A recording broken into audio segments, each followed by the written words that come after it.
All right, it is 6 o'clock. This is a meeting of the Cohasset Select Board.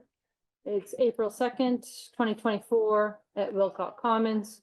I'll do roll call. Present Ellen Mar. Ready, present. Jean Haley Dipple present. I'll invite all to join us in the Pledge of Allegiance. Flags right at the door. I pledge allegiance to the flag of the United States of America and to the republic for which it stands, one nation under God, indivisible, with liberty and justice for all. Okay.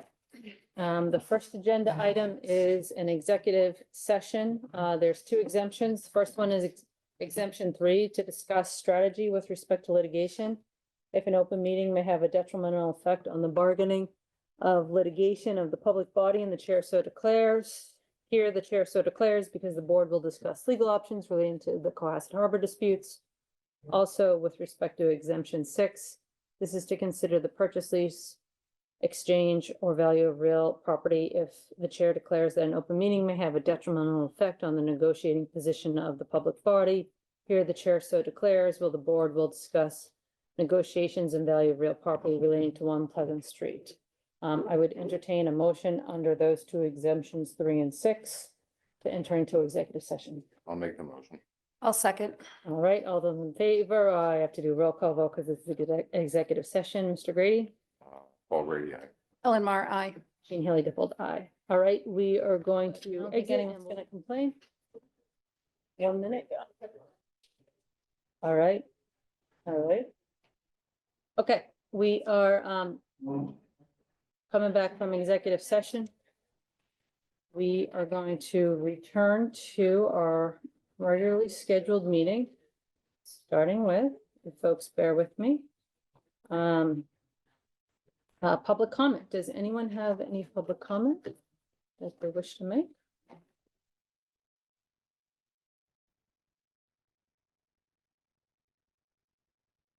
Okay. Oh, okay. All right. All right, I'm just pulling it. Oh, there it is. Thank you, Michelle. All right, so now let's go to 7:16. This is for the next agenda item is license permits and events. We have a variety of events in the packet relating to our annual Memorial Day events. This includes the Memorial Day Parade, the Healing Field event, and the Lightkeepers Cookout. These are all to occur on May 25th and 27th. And the mic isn't on, so I'm not going to hold it. Is there anyone here from the Lightkeepers house? Is Tim here perchance or Phil Mahoney? Neither. Okay, all right. So we'll do more PSAs on the event as it gets closer, but does anyone on the board have any questions about these events? I don't have a question. I just have a comment. I wonder if there's more opportunity for the Memorial Day Parade to maybe get the schools involved. I know we have some of the Boy Scouts, Cub Scouts march, pick up the parade at Make it a more fulsome parade? at South Shore Music Circus. Back in the day, the Jerry Hill 5th grade band used to march and participate. I did talk to Phil Mahoney, our veterans officer, about that a couple of weeks ago. So Yeah. it's on his plate of his mission. His Okay. schedule. And I know that the Lightkeepers Cookout is kind of another way to enhance, build more community. Yeah. The whole event. Okay. Apparently that was something that used to happen, something like that once upon a time. I Maybe not don't Lightkeepers, remember. but there was some kind of community barbecue. That's why they wanted the Lightkeepers want to do that barbecue as part of the whole day. Yeah. But yes, Phil great is idea. aware of it. Phil Mahoney. Okay, so he's gonna reach out to the schools? If you have Okay, any thoughts or suggestions, feel free to contact them. okay. Any other comments or questions? All right, would anyone on the board, and I think we can do this as all three. Would anyone on the board like to make a motion to approve the Memorial Day Parade, Healing Field event, and Lightkeepers Cookout as specified in the applications in our packet? I'll make that motion. Second. All those in favor, please vote aye. Aye. All right, the next item we have is the MS Walk on May 11th, 2024. Is there anyone here who would like to talk about it? Is there anyone in the audience who would like to talk about it? No. Okay. This too, I believe, is an annual event, if memory serves me correctly. Does anyone on the board have any questions? No, okay. All right, would anyone like to make a motion to approve the MS Walk on May 11th, 2024? Make that motion to approve the May 11th walk. Okay, thank you, thank you. All those in favor, please vote aye. Aye. Okay, last we have the Arbor Day proclamation, which we have on our packets. Would anyone like to well, first, is there anyone here who would like to say anything about the Arbor Day? No, okay, no one on Zoom, okay. Would anyone like to make a motion to approve the Arbor Day proclamation? Make that motion to approve the proclamation. Second. All those in favor, please vote aye. Aye. Aye. Should we read it?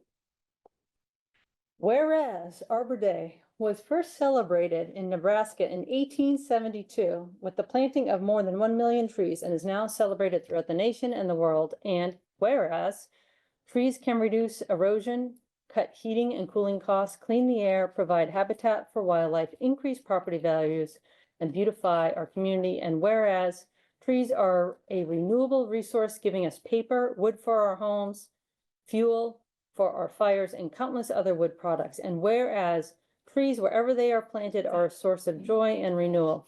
Now, therefore, be it resolved that on behalf of the citizens of Cohasset, we hereby proclaim April 26, 2024 as Arbor Day in the town of Cohasset, and encourage all residents to support efforts to protect our trees and woodlands and to plant trees to promote the well-being of this and future generations.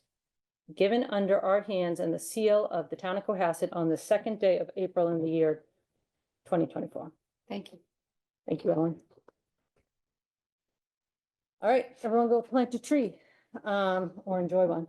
Okay, now we are at the, next agenda item, which is the Conservation Commission Liaison Appointment to CPC. So, Mr. Eric Eisenhower stepped off of the Conservation Commission. Thank you, Mr. Eisenhower, for all your service there. And the Conservation Commission has, voted for Valerio Romano to fill an unexpired term until June 30th, 2025. Anyone in the audience? Nope. Nope, okay. Would anyone like to make a motion to appoint Valerio Romano to replace Mr. Eisenhower for the remainder of his unexpired term until June 30th, I would 2025? make that motion. Second. All those in favor, please vote aye. Aye. Aye. Aye. Okay, unanimously passes again. Now, we need to open a public hearing on a poll for Beechwood Street. Is there anyone in the audience for this public hearing? Yeah, Jared Aker. Okay, He's, all right, let me just, let me see if there's a notice in here. I think, Chris, do I need to open it with a notice? I think I do, right? yes, memory. It's on page 3. Oh, okay. Scroll too quickly. No, No, page 6. actually, it's page 6. It's the last. This is the petition. Yeah, here, it's order for the poll while I look at it. Jesus.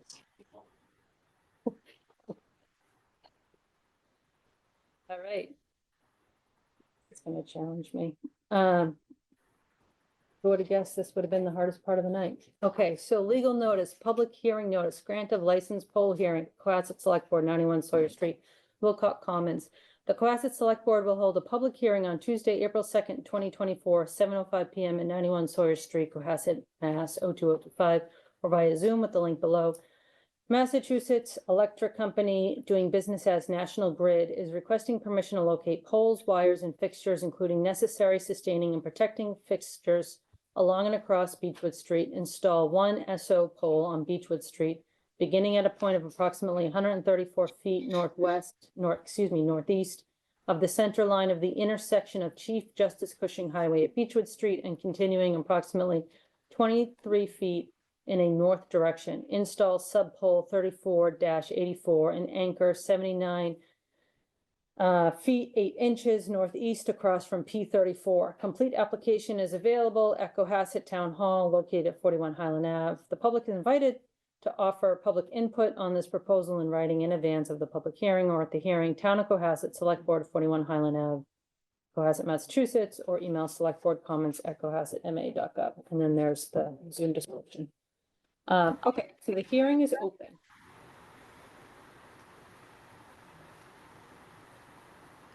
Jared, you're on. Hi, can you hear me? Hi. Yes, thank you. Awesome. So we are looking to install this pole, just to support wires pulling in the opposite direction, due to the road widening project that's at the intersection of Chief Justice Cushing Highway and Beechwood Street. It's going to be supporting pole 34 with the wires that are going to be pulling pole 34, in a south, we'll generalize and say a southern direction. And when do you anticipate the work to start? That, unfortunately, I don't have information on. That's outside of information I have access to. But our customer fulfillment reps, the job owner, I'm not sure how you guys are familiar with them, are able to give that information or receive that for you guys. No problem. And I just have one last question, then I'll hand it over to my fellow members. This particular intersection is probably the most dangerous within Cohasset. Is there any concern about visibility by putting the pole location there? Have you all assessed the area for that? I don't believe there will be. I believe it's far enough back where it's not gonna interfere with anybody making any turns. Okay. Any questions from my board? All right, okay. Would anyone on the board like to make a motion to approve the poll as presented and petitioned by National Grid in the packet? Do we know if there's any public comment or? Is there any public comment online? Not regarding this. Any public comment about the poll? Thank you. I would move to approve as applied. I would second. All right, all those in favor, please vote aye. Aye. All right, thank you. Thank you very much. Have a nice night. Thank you, you too. We are moving along. All right, and I apologize if anyone is here for this, but we were supposed to have a joint meeting. Unfortunately, due to quorum and other logistic issues, we are not, and this is going to be delayed until May on the stabilization funds. Most likely until we can all get quorums. We're trying to manage about 20 to 30 people and their schedules to try to do this joint meeting. So we will go through, though, the stabilization fund requests as it relates to, we went through roads and sidewalks last time. We're going to go through the schools later in the context of the ATM articles. So that's just a new late breaking update. Sorry about that. We've been trying hard on the logistics without success. We will, though, as the select board, probably in the interim, look at the road and sidewalk stabilization fund policies, which Ellen, I know you wanted them broken up into two, and we need to do that. The other thing that we're probably going to look at is the cadence of this meeting, given how hard it has been to work through getting schedules together. We already are having meetings already with respect to the specific stabilization fund items through capital and advisory. So they're already being vetted through the normal ATM process. So I think that we should think about what we want to change, if anything, as it relates to the timing and content of the stabilization fund hearing. What I would suggest there is, rather than look at specific line items, which we're already doing right now through the ATM process, what we probably want to do is do like, and I know the schools are working on this as we speak, a big picture 10-year plan. Like, we know that there's a big picture 5 to 10-year road plan, right? With all the roads laid out and sidewalks. So that's likely what we're going to be focused on in the future. That's my hope for this upcoming joint meeting. So I apologize if you're here for this. We unfortunately weren't able to get all of the committees together to have forums with enough people, but we will in the future. Okay. Now we're gonna move on to, and we're a little bit ahead of time, because I thought we were gonna have this meeting, earlier. Select board goals, town hall. Is there any objection from the board of moving the next item? No. Starting it now? Okay, all right. Okay. So why don't we start with the recreation projects update and 135 King Street, and then we'll move on to town hall. We'll flip it a little bit right now in case someone might be joining later on town hall. Michelle, would you mind providing an update on the rec projects? So the recreation projects are moving along. We're in the design phase of the projects. We actually have a meeting tomorrow to review all the RFPs for all the projects around town, which would be the tennis courts, Beechwood Playground, Beechwood basketball courts, the sports wall. So we have that meeting tomorrow to look at all the design. We did have a visioning project with the kids. It was a passive project at the library. We had about 85 participants. They drew their dream playgrounds. They were very cute. We have some to show.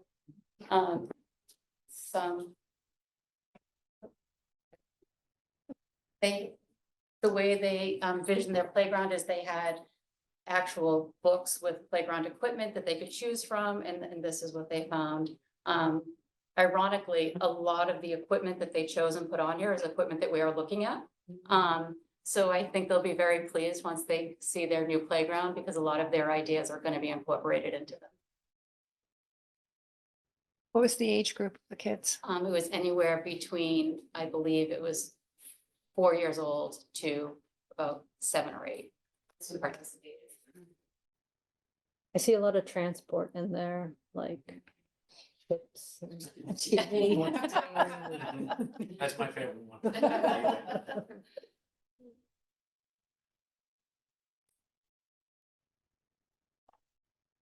So they did a really nice job. That's a heck of a playground. They did a great job, incorporated almost everything in that playground. So likely- I don't know if we have the budget for his playground. Look more like Disney. Oh, that's really nice. Yeah, so they did Thanks, a great Michelle. job. That's still active at the library. If there are any kids that still want to give their ideas, they're welcome to go to the library and certainly do that. So that was a fun project. 135 King Street. So we are the proud owners of 135 King Street. We closed on that yesterday. We went to record on it this morning. Our facilities team has been taking inventory of the entire building, and looking at all the mechanical systems, and we've sent letters to the tenants that are in place, letting them know, who to reach out to in the event that they need anything. And we're going to be sending out an RFP for OPM services within the next 2 weeks. We're going to start that project immediately, so we don't waste any time, and we get Have a that public police safety station. building. Are the police and fire doing their visioning right now?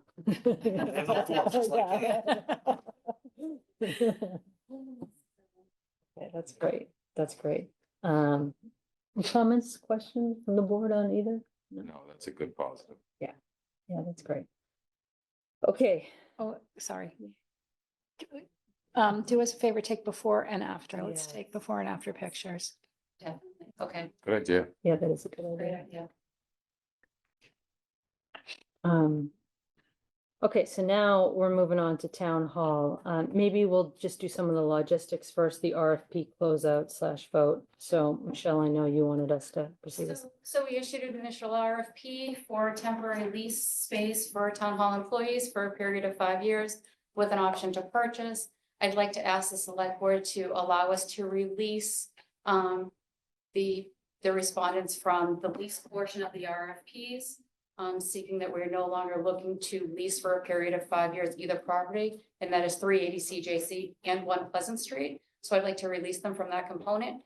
As far as the purchase, the option of purchase, I would like to still, negotiate with One Pleasant Street for the option to purchase, pending some, market analysis and appraisals and all those things that we have to do to make sure we're paying fair market value for the price. But I'd like to release 380 CJC completely, because they're just a lease option, release One Pleasant from the lease option, but ask that we still hold on to the option to purchase.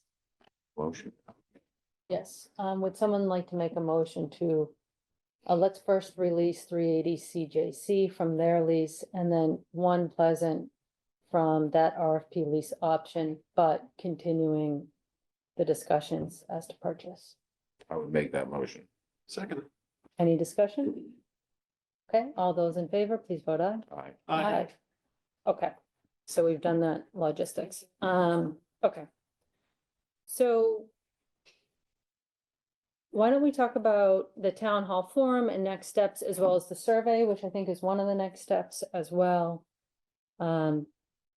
I did want to open it up to the board for us to think through, where do we want to go? I know one thing that we all were contemplating was a survey on the heels of that forum to get a better sense of a majority of the residents. So for example, at town meeting, we had approximately 400 people who show up and vote. At the forum, there's probably 40.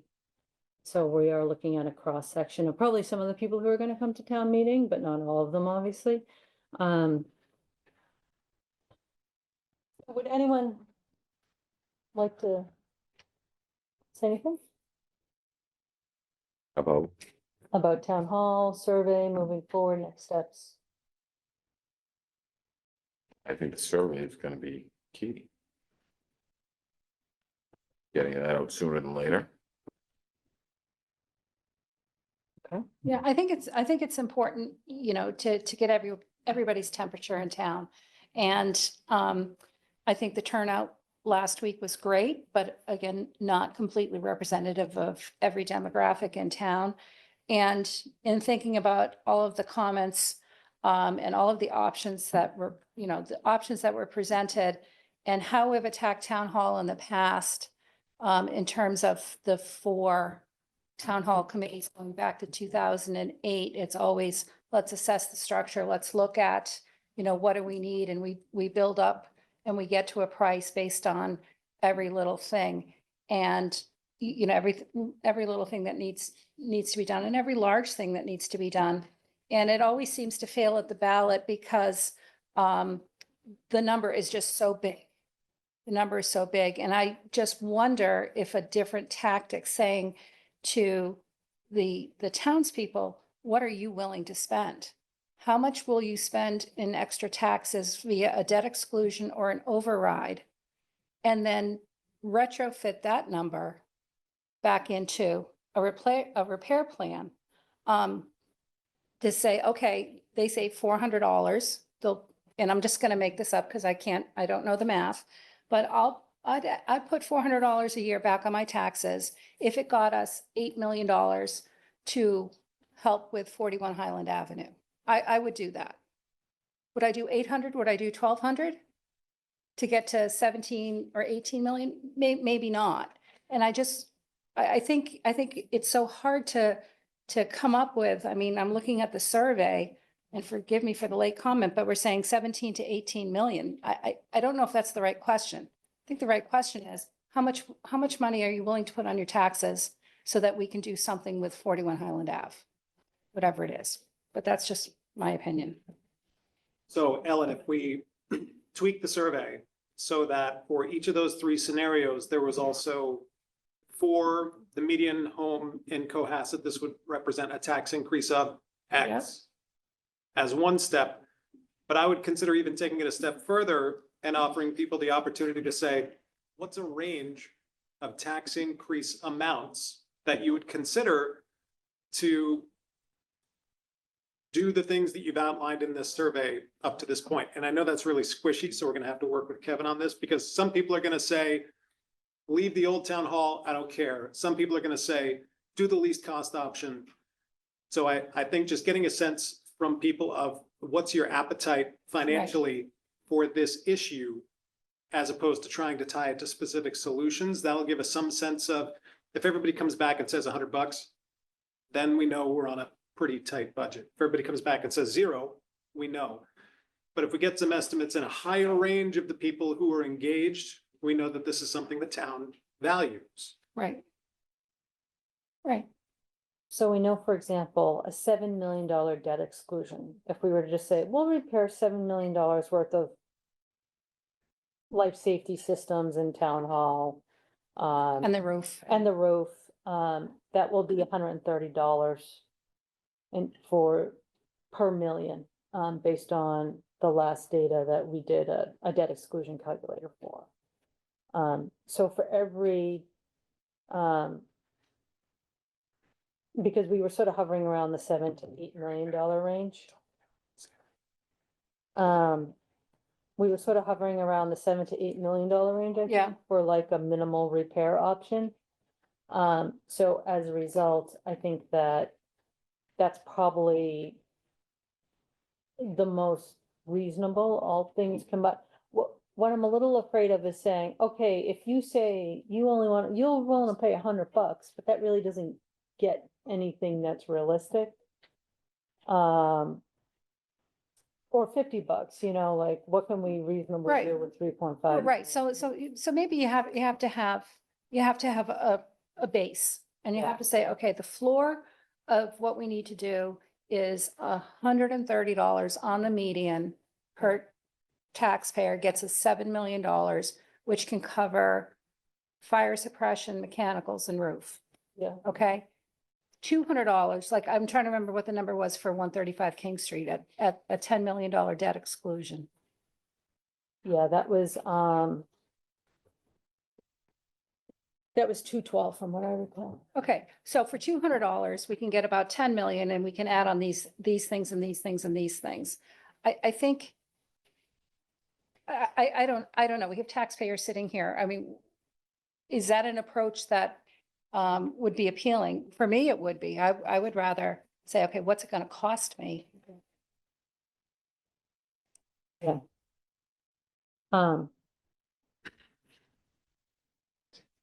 So,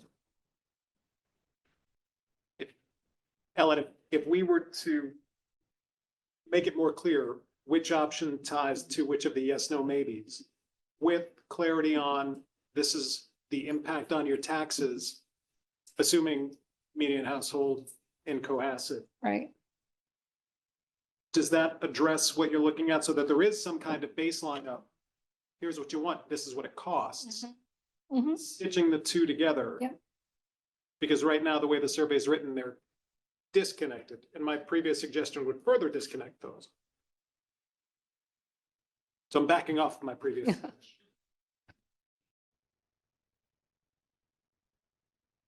yeah, it was just, you know, like I said, just where my head has been spinning on this since last week and reflecting on all of the conversation about, you know, what are people willing to spend? And I mean, my reaction is that I do think that the community cultural center is an attractive option if it's viable. I like the idea. I think it provides programming on the common that will be welcomed by people across all different segments of Cohasset. I also think it has the potential to be the most economical as well, depending on, you know, whether those groups can raise the money through private and other non-government sources of funds. And so I like that. I think the only challenge there is the amount of time it will likely take. I think that's gonna require some patience, which will probably require us to figure out how to maintain the building in the interim. And so we may be looking at, if this is a solution that the community really likes, to maybe do some repairs in the interim. Maybe the citizens petitioners petition passes and we spend $1 million, and we should discuss that funding, but we spend $1 million to do the roof and to do some of those systems. with the intent of that building ultimately being transferred into the community cultural center, whatever that nonprofit ends up being at the end of the day. And so the town sort of gets that program or project airlifted with some initial funding, but then, you know, the sort of the bulk of the work is done by others. I do think that has a lot of appeal because I think the longer we wait, the longer we're also gonna collide with some big picture, some big ticket projects that are out there. Whether it be on the middle and high school renovations, the school roofs that we know are coming due and are expensive that we've tried to get ahead of with the school stabilization funds. But you know, things are gonna continue to crop up. And so I'm just thinking that through too, because it's a very attractive option to me, in part because of the use of the building. I do think it's a great use for I think it's a fantastic use for the building that people like. And if we could make it happen, help make it happen, in partnership with other Cohasset residents who are committed to it, I think that would really revitalize that building and its use. But that leaves us figuring out where do we put municipal services? We're obviously looking at One Pleasant right now, but if that doesn't go through, we'll need to, you know, keep looking for a solution there. So I think, you know, one of the reasons why it didn't succeed at special town meeting, One Pleasant Street, was because we didn't have a plan for 41 Highland. And I too love the Cohasset Cultural Center concept for 41 Highland Avenue very, very much. I think it's creative and innovative and a way to keep, you know, a beautiful building on the common. Can't we run them parallel? Because I think we need to have a plan. I think And, so. and so, you know, if we put out a ballot number, whatever the survey says people are willing to spend, it can run in parallel, because if you do a debt exclusion, you don't have to spend it. Right? So it gives the cultural committee time to get their ducks in a row, but we have a plan. What I would suggest, so maybe this comes down to the financing tools that we use. I think a debt exclusion is a little tricky because it doesn't have a lot of flexibility in there. I would probably prefer a stabilization fund where I would be willing to say to the, you know, for those who want this phased approach, okay, like, we'll put a stabilization fund in place that will be akin to a debt exclusion, but the difference there is, let's say we get to year 2, we've spent 2 million, and then we get the community center program airlifted, then we stop the fund and immediately goes away, Right. which provides a lot of flexibility if we do that. So we maintain it, we repair it in the interim as we figure out where to house our municipal services, as we repair the building in anticipation of hopefully the community program, you know, getting airlifted. That is one approach, and the stabilization fund is a perfect vehicle because it does give you a lot of flexibility. It is a tax increase, though. I'm just looking at the numbers right now. If we did $1 million fund, that associated tax increase, and I think I brought up at the form, is $265 a year per million. Again, based on FY 2022. So I think one option, so I think the options we have are, we can be, if we like that idea in that direction, we can begin to move in that direction while we do the survey and get feedback and see what people like and are interested in. So we're kind of following the citizens petitioners plan. Well, I think we're just trying to preserve maximum options. I'll go over the cash. I mean, if we go for one that work with the, I mean, I don't disagree with stabilizing the building. Yeah. But also the citizens, the nonprofits said they'll be coming up with some sort of thing. I mean, we cross currents, you know, with one's gonna think that we're doing the sidewalks, the thing they wanted to do with $1 million a year, or we're gonna specifically earmark it, say, for under the board for roof windows. Are we gonna put a new roof on the annex? That's, Mhm. you have some gray areas there, because what if the Mhm. annex comes down? What if people go around and say that, and the town says, well, we'd love to see it as a cultural center. And the annex, how do you pick and choose? I don't mean to be a naysayer. Yeah, no, I know. I think that's definitely a challenge of this suggestion. I think if we do anything, maybe. I would lean towards the historical part of the building. At least we know everybody's united in that they want that to stay. Oh, you I mean mean, the with towns, yeah. you know, that's one thing I don't think we're that divisive on is we at least want the historical part of that building to stay and whatever iteration is gonna stay in. Whereas the annex is, I don't know, 60-40, 50-50, 80-20 split. Some people want it gone, some people didn't want the old building to stand. Is that? I think if we do anything, it should be leaning towards 41 Sands Annex. At least that proposal's out there, you know, unless the petitioners come back and say, we love the annex, we want to keep it. That's just a thought that I'm having, because if we go and slap, say, on that annex and everyone votes to get rid of it. I could be mistaken, but I thought the cultural committee was looking at the annex as part of their They may. programming. They may, I'm not. So, yeah, so, is that correct? I have to be honest with you, that wasn't a primary thing. We were thinking about it as part of it. If Okay. it stayed, potentially, I think it could be integrated Okay. for sure, because the space isn't that large, but the idea was that we would definitely want to use the space on the second floor for educational programs and that sort of thing, Okay. and all, you know, in all different disciplines. Okay. Do you mind if I ask your name? Lisa Pratt. Hi, Lisa Pratt, Paul Grady. And I know I've met you before, I'm so But terribly that's okay, sorry, no but worries. We that met was a the lot. impression I walked away from, is Lisa's impression, is that they wanted that set up as an historical for plays and utilizing the reasons that it was used for. Years ago. Can I just, Ellen, it's nothing to do with what they're. You're not. I'm sorry, if people online can't hear unless you're here. And so if you'd like to provide a clarifying comment, I just ask that you sit up here and talking to them. Okay. I get a lot of feedback about the lack of audible. Won't work?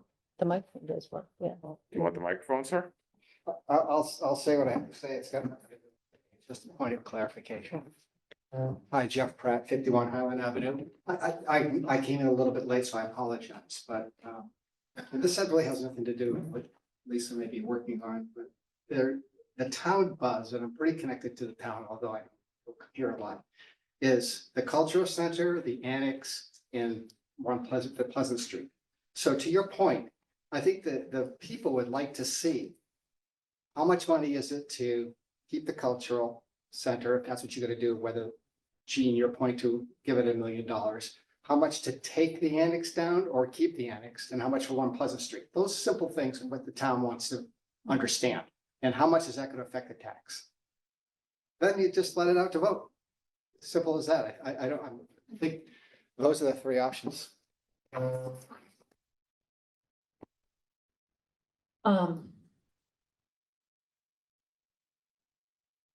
I think one of the wild cards is how much is the nonprofit group gonna raise?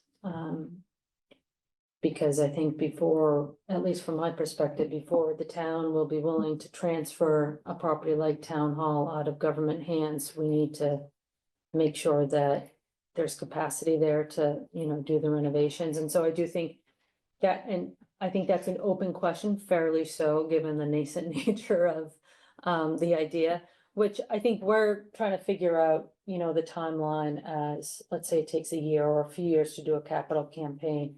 You know, how do we manage the building in the interim? Because we also want to stabilize it and make sure it doesn't get into further disrepair.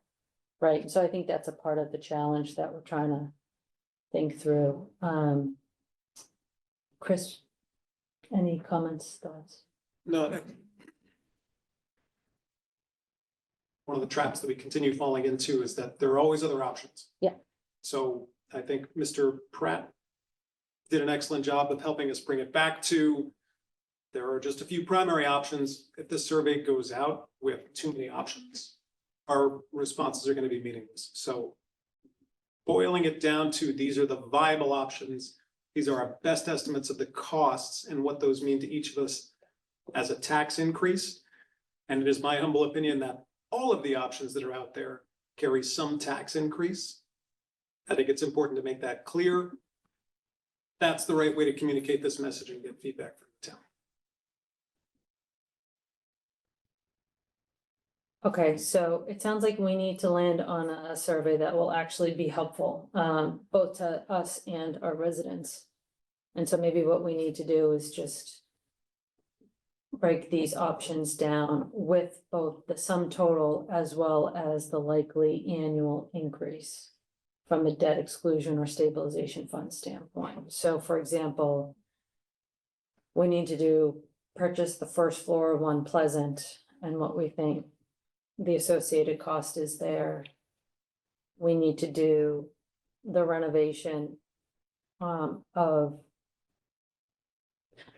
Let me back up. The only challenge with that is if we don't purchase One Pleasant Street and we do tear down the end, like some of these are sort of connected and interdependent. Yes, Chris. I may propose three options, which I think may be the same ones that Mr. Pratt put out there. Purchasing the first floor of One Pleasant, Mhm. and within the same option, on the town's dime, restore 41 Highland Ave to be a cultural space. On the town's dime, that is an option. Option two, which I think everyone would prefer to option one, move to One Pleasant, clean up 41 Highland Ave on the dime of the nonprofit. Mhm. Subject to whether or not the nonprofit can come up with the money. And then option three would be stay at 41 Highland Ave, renovate the building, continue to use it as our town hall.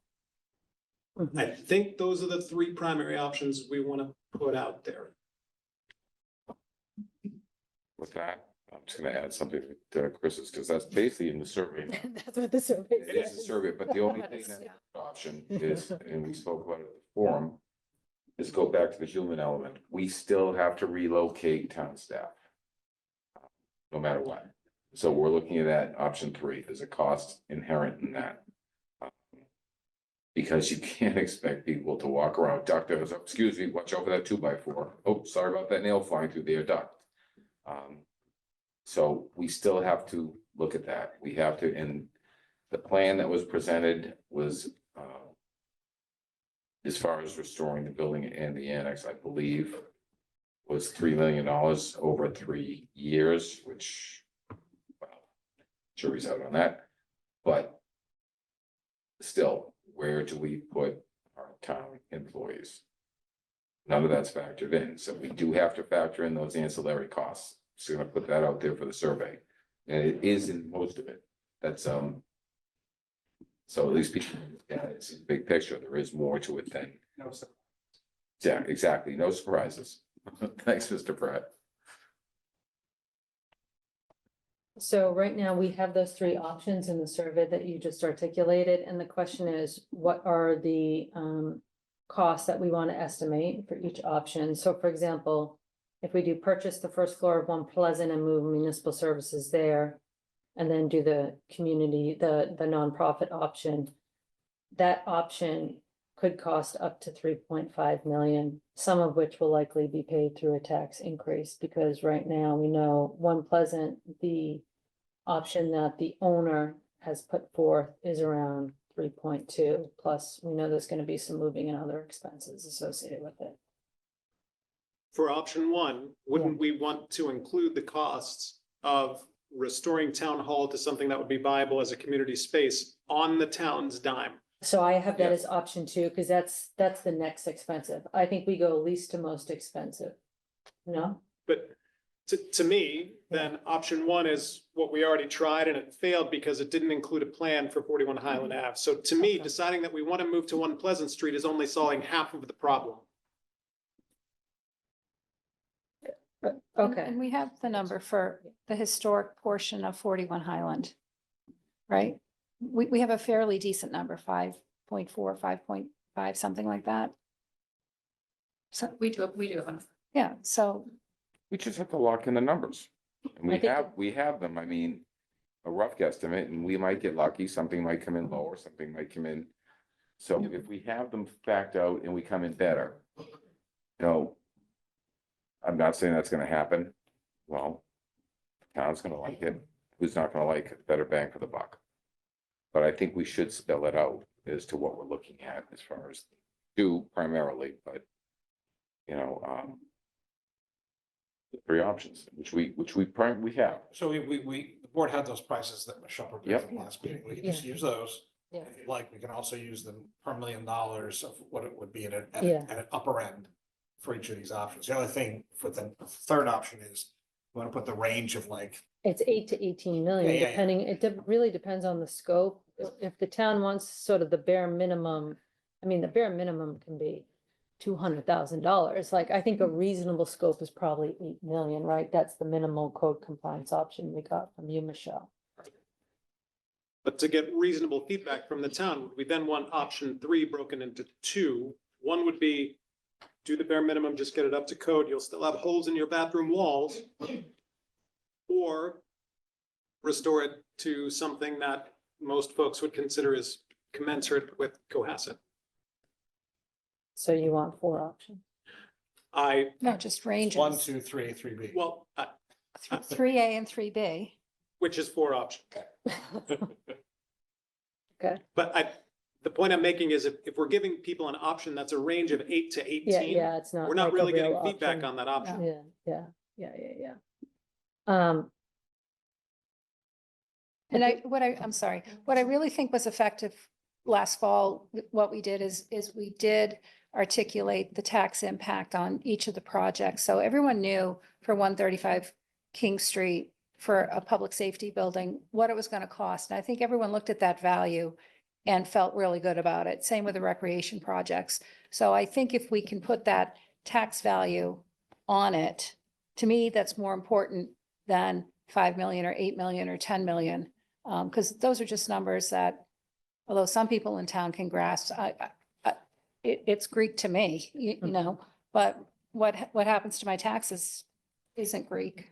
I agree with that also, but in that package, I think that we have to have, say, one of the packages that you just discussed is purchasing 1 Pleasant.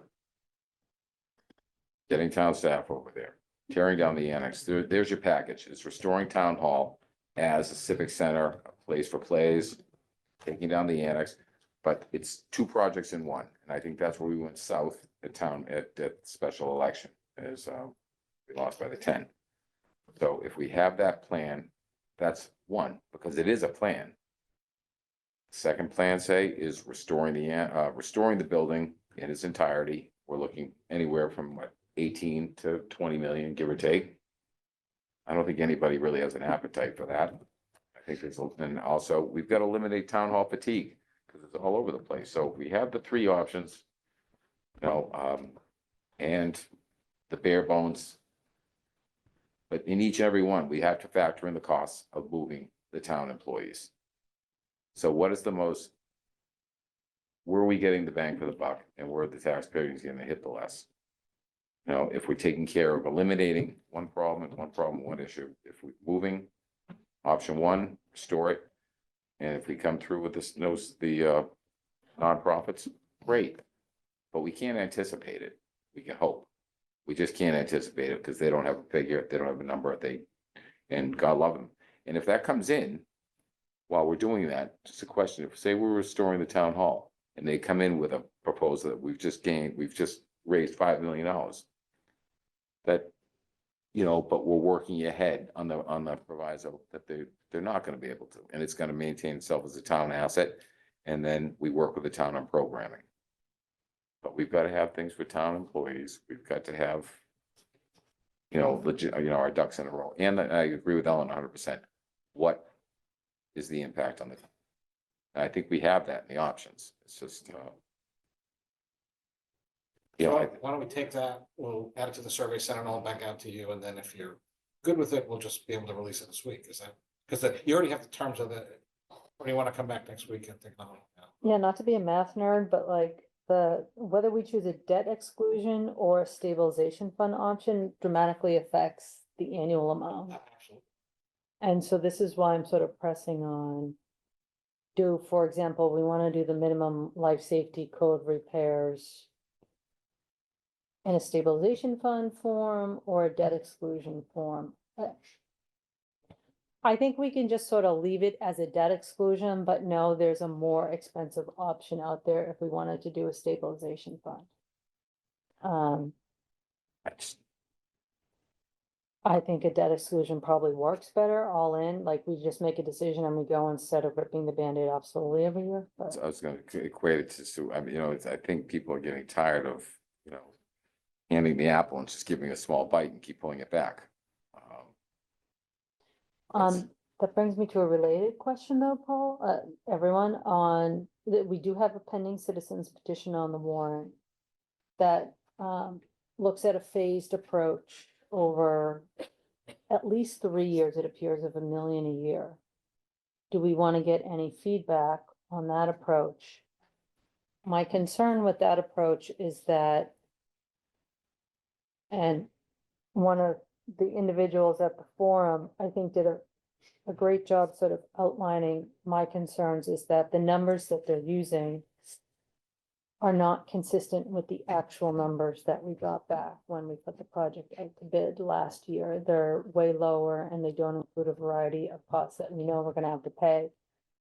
So what the citizens petition is really proposing is actually the sort of minimum life safety code compliance, $8 to $10 million project, at the end of the day. And so, it's almost like It's like a stabilization fund.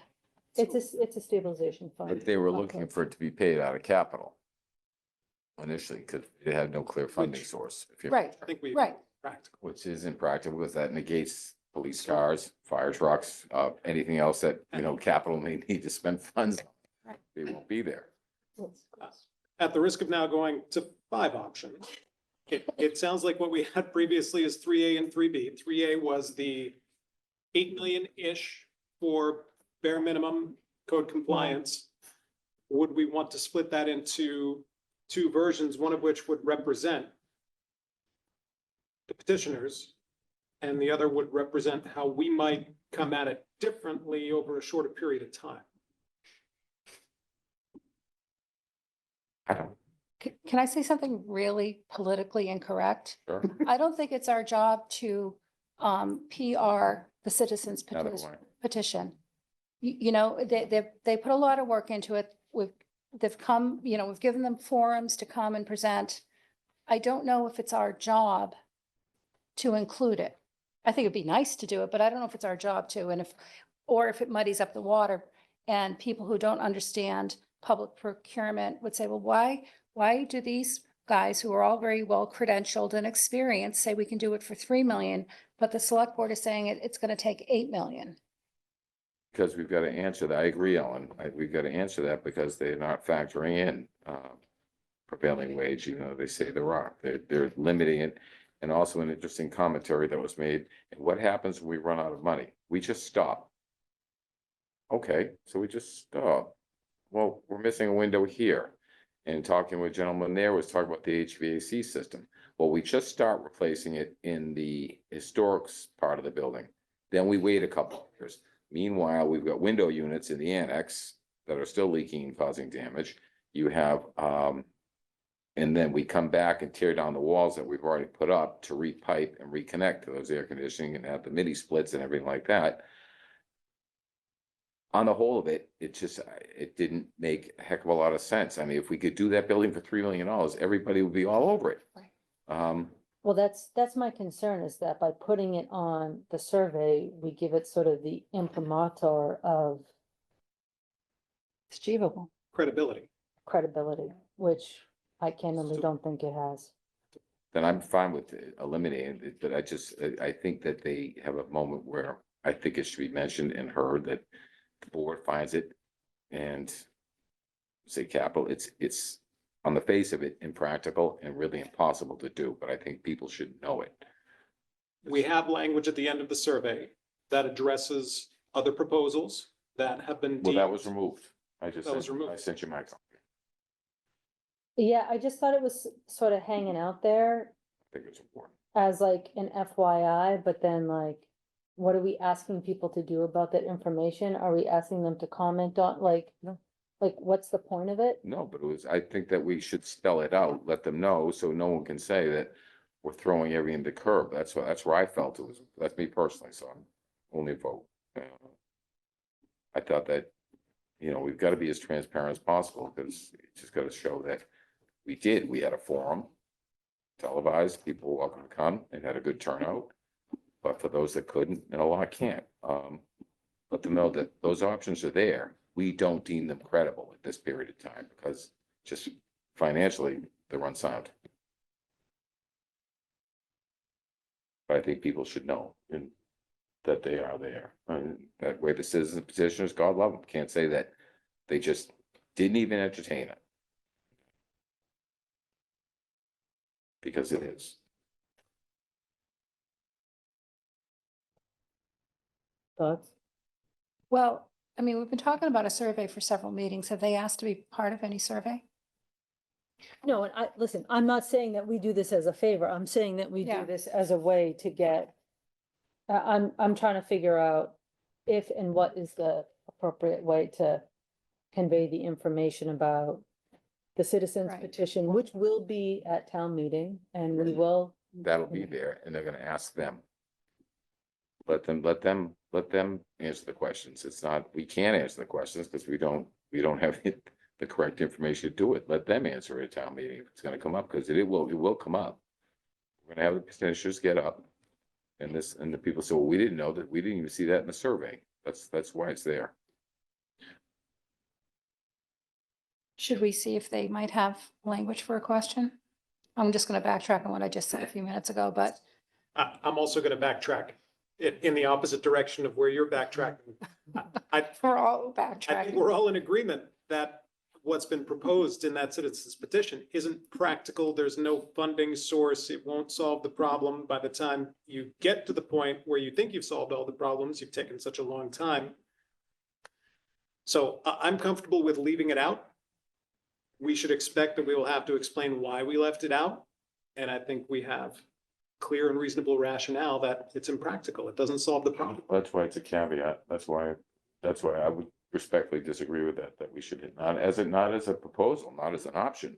Just as to take note that there were and that we. So a footnote saying we left this Footnote. out because. We let them up because we don't deem it credible and let them answer the questions. So they can form their own opinions at town meeting. How are they gonna fund it? One gentleman mentioned that, well, maybe it'll be a yearly tax increase. Okay, Could you boy, imagine? so every year we're coming back to town meeting. We need another million or $1.2 million. But we want the town to pay for it. So in a project of that scope, even they had to agree could take up to 8 years. Am I mistaken in that? No. And we get to the $8 million we've been talking about. And we get the 8.5 million that we're all talking about that Michelle put together. So it's like, okay, and we get a bare bones minimum. We get a town hall that's gonna look over that 8 years. You'll have one wall looking nice, painted. But the opposite end of the building is gonna have windows that are still falling out. there was no rhyme or reason. They went from a roof to windows to repaving the sidewalk. Repointing the brick sidewalk, because it's got a couple humps in it. So, I just don't know where they were landing. I'll listen pretty hard. I think that a footnote at the end is fine, but I think that we should just say what we're thinking more directly. I think we say there's a citizens petition on the warrant which seeks to raise funds for an initial year to maintain and repair 41 Highland. over the course of several years. The select board does not view this as a credible proposal, given the low cost predicted, repairs omitted, other soft and other costs omitted. And believes the actual cost of this is probably closer to 8 to 10 million. Just as long as they see that we didn't, so they can't, people can't say that they just ignored our petition. That's optics.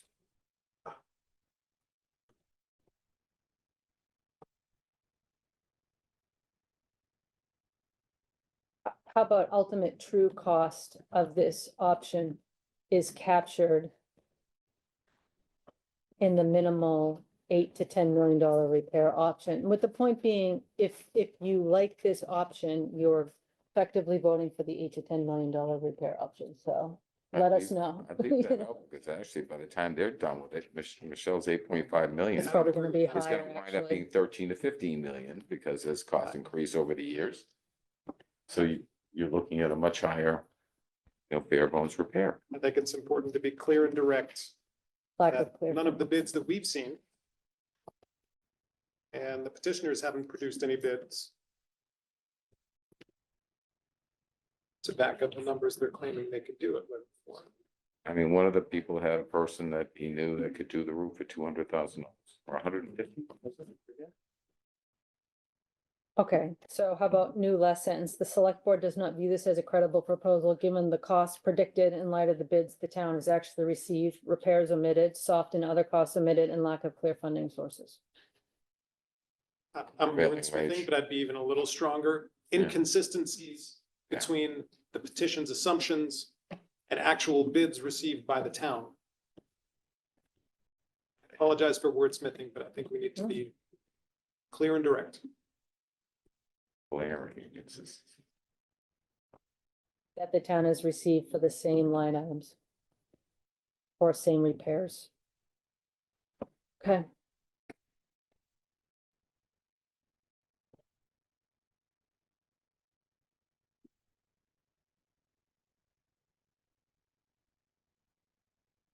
All right, I'm sure we can all torture, Chris with lots of wordsmithing on this in the near future, on the survey. Okay, so it sounds like we are gonna move forward on the survey. Chris, it sounds like you're gonna take back this information and, I can send you the notes that I've been taking and send it to the board so we can,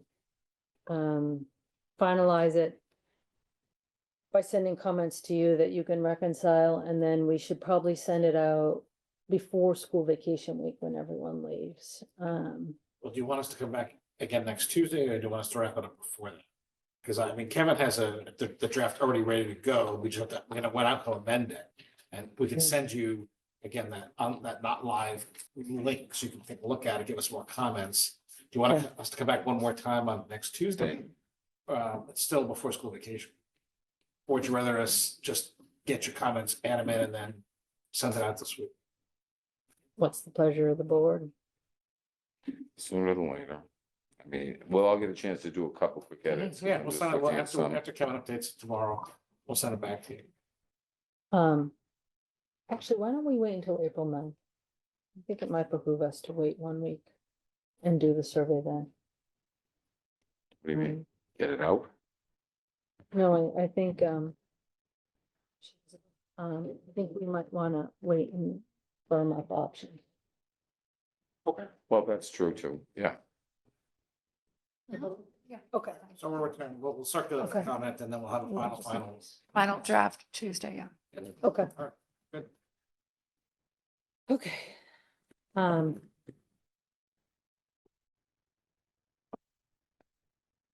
And I think that will help guide our next steps. We want to do. Let's see, let's keep moving along to,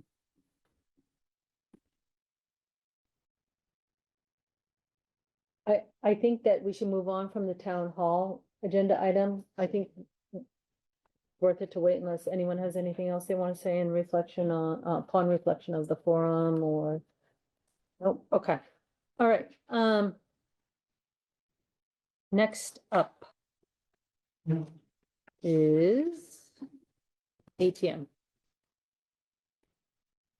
Review articles. Thank you.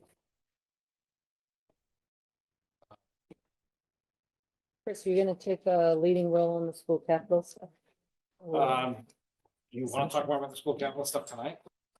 Were there any, thank you, are there any decision points or? So, no, they're still discussing. So this, Okay. Capital did have a robust conversation with the schools last night. School committee chair Lance Style led that conversation. They've made some tweaks. The biggest ones being that they're kind of postponing any major paving work for a while. Yeah.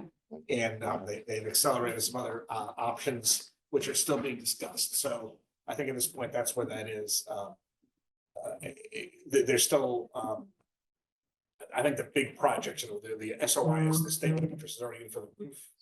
Yeah. There's gonna be another statement of interest for the middle high school again to go into that process. And that'll come before you folks next week. You have the draft in, or to take a look at. And then the other capital conversations continue. So that's kind of where we are. Okay. Yeah, so they didn't. Yeah, so I watched last night. They didn't get through any of these. No, they did, bus lease, electric bus, Chromebooks, So the green projectors. is green go. Green was a go with the exception of The van. the safety of buildings, lighting, that 250, that was. Oh, yeah. That was a pretty nebulous request Okay. that was a conglomeration from certain school committee members of things that they felt were, many of which probably didn't fall within the $10,000 threshold for capital budget. And Lance agreed, you know, he would go back to his committee. They're meeting tomorrow night. They're actually interviewing 3 superintendent candidates tomorrow night, the finalists. To talk about, there were questions on whether they're Chromebook leases or purchases, questions on the projectors, are they wall mounted, are they mobile, what's the cost differential, things along those lines. Was that 250 line item coming out of capital stabilization or schools? Can you look at the worksheet again? Sorry, there we go. Sorry. I just lost it. So they've coded it. So C is capital, S is stabilization. Okay, so on the stabilization fund, the special stabilization fund, this is meant to be for major repairs, right? Mhm, It's yep. Not meant to be for maintenance. I was actually just looking up the ballot language under the, vote that was passed, and virtually certain the warrant makes this clear. Yep. Certainly, the school stabilization policy makes this clear too, and so, I think, I appreciate that there may be, some items that we need to work through collaboratively, through our facilities budget, but I think when it comes to the special stabilization funds, I don't want to speak for the select board, so I'm going to ask the select board, is it fair to assume that we're going to be pretty tight about, we want to make sure that in fact goes to the major capital repairs, the big infrastructure items that were envisioned when Put together, we put it together and asked the town for approval? I'm a hard yes on it. Yes. Yes. I feel the same. And so next week, I would like to put our stabilization fund policies back on. Again, we're sort of waiting for advisory, sorry. I have to figure out how to shut off my phone. We're sort of waiting for advisory to weigh in on this. I don't expect them to have, you know, I think any significant issues, so to speak. And so I think maybe we could take a vote subject to advisory, just to make clear once and for all what the policies are. Could I ask a question? It might be directed more towards Ellen. Just something I heard. Now, why would they remove, they say the roads, the sidewalks and the walkways and re-add the vans? The comment from the chair of the school committee was that when the actual estimates came in, and Chris might be familiar with them, they were far in excess of what they thought they were going to be. I think they initially were looking at $200,000 to $300,000, because years ago we had requested them, and those were kind of the rates at that time. And so now I think they were looking, say, for the driveway from Osgood, the Osgood driveway and sidewalks and all of that. I don't think it's quite a mile, but maybe it is from Sawyer Street up, like at $1 million or something. So it was much more money than they had originally thought it was going to be. But the vans, I mean, And so the vans, the athletic vans tied into their bus transportation issues. They are currently renting, that's those pages of the website, everything. They're currently renting from First Student a 9th bus and at $150 a day. And the 9th bus, they need 10 buses to run the fleet. They do 8 bus routes. And then they need 10 buses for all of the extra afternoon runs, and for if a bus is in service, that's the formula that they need, are the 10 buses. And frequently for athletics in the afternoon, they don't have enough buses. They'll cancel events. And the 2 vans are to take the smaller teams that they're 15 passenger. So teams up to 30 athletes, actually 30 athletes and coaches. Coaches would drive the vans to relieve the need to rent a bus. And they were going to just run the numbers, but it appears to be cost savings to have the 2 athletic vans and not have to rent a bus from First Student. own the vans, you mean? To own the vans, I'm sorry. How much are they asking for each van?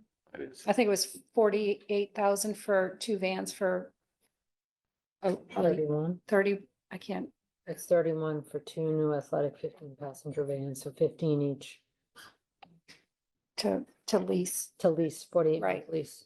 So the diesel bus lease is 8 buses, the electric bus is 1 bus. They own a Bluebird. So that's their 10 buses, and they can get rid of the $150 a day, which I think is a full-time rental Want to use them, Steve? No, Okay, capital. capital. they're gonna park. Yeah, so what, I think it's fair to say that with the stabilization fund ones, the fire alarm and the retiling of all classrooms at Deer Hill, those were big picture, long-term projects that we knew were coming, and I think we're fine with that. This safety of buildings, lighting, health and infrastructure considerations and signage. That is not, that should not be a special stabilization fund item. In fact, it looks like it maybe should be some form of operating for some of that. So that's the one that I think is gonna need more vetting. That was exactly the conversation Capital had with them last night. Yeah, I think that's fair. Okay, so it sounds like at this point, though, there's nothing to vote on. We, it looks like we have recommendations for capital budget, but not yet from advisory. Usually we wait until advisory votes to move through our votes. Yeah, they've only started. I mean, there's a lot more items on the capital. plan. Okay, okay. I was just seeing if there's any progress we could make on anything No, while we that's wait. amazing. Okay, And I have circulated the amended version of the noise bylaw to council for further review, so. okay. And So same thing, so tomorrow night, the planning board is supposed to be having its public hearing on what was referred. And so, so that's, I think that's in process as well, so. It'll be a busy few weeks.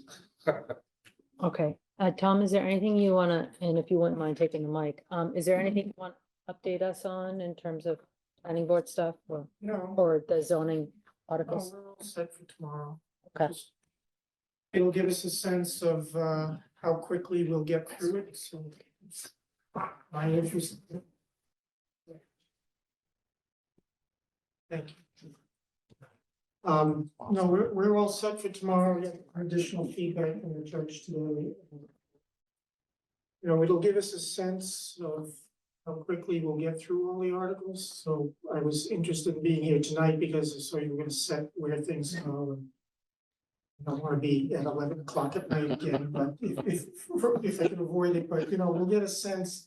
My own sense is it's the last article we're going to do, the one or area ratio, that'll be the one that's controversial and long. I think everything else will sail through because they're not really controversial. So we'll see tomorrow night. My sense with the articles, Tom, is that depending on what happens with town hall, if we have any town hall related articles, that may be quote controversial, but otherwise, I think the zoning articles are probably the ones that are, well, we have the citizens petition. But apart from the citizens petition, and maybe the plastic water bottle ban, I think, again, apart from anything that the select board puts on, I don't sense that there's gonna be a lot of, The interesting thing is we've heard zero from anybody about the MBTA communities thing, and a former consultant that did work with Lauren Wind they posted on LinkedIn this morning that Abington's sailed through.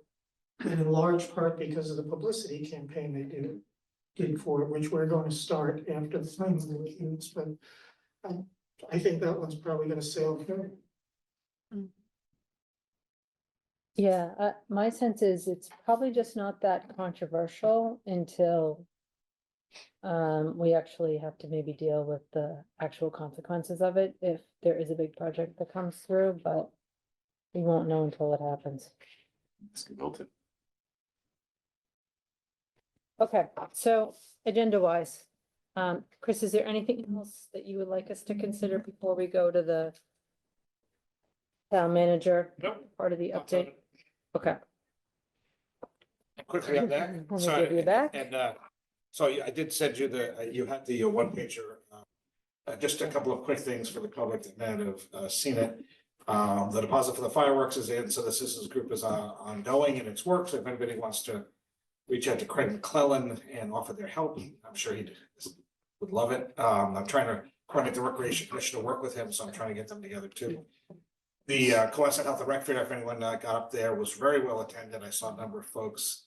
It was packed. I think people had a really good time and a lot of good things happened. So it was a great event.